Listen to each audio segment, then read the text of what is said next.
ভাবুন, নামাজ, রোজা, দান সবই করছেন, কিন্তু কিয়ামতের দিন বলা হলো তোমার কোনো আমলই কবুল হলো না।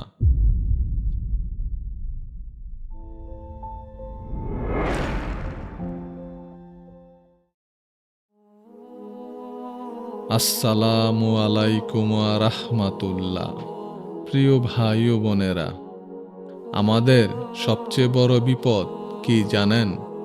আমরা ইবাদত করি, কিন্তু মাঝে মাঝে তার ভেতর ঢুকে যায় শিরক বা রিয়া। শিরক, আল্লাহর সাথে অন্য কাউকে শরিক করা। রিয়া, ইবাদত মানুষের প্রশংসার জন্য করা, আল্লাহর সন্তুষ্টির জন্য নয়। এই দুটি জিনিস এতটাই ভয়ঙ্কর যে এগুলো আমাদের সমস্ত আমল নষ্ট করে দেয়। কোরআনে আল্লাহ বলেছেন, যদি তুমি শিরক করো তবে তোমার সব আমল নিশ্চয়ই বাতিল হয়ে যাবে।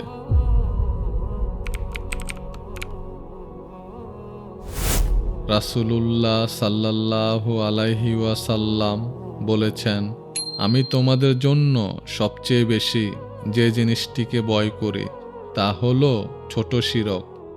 সাহাবীরা জিজ্ঞাসা করলেন, ছোট শিরক কি? তিনি বললেন, লোক দেখানো ইবাদত, রিয়া।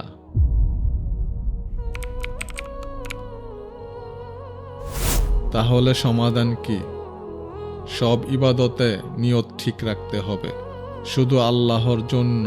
নামাজ, দান, কোরআন তিলাওয়াত মানুষের জন্য নয়, বরং একমাত্র আল্লাহর সন্তুষ্টির জন্য। ভাই ও বোনেরা, আসুন দোয়া করি।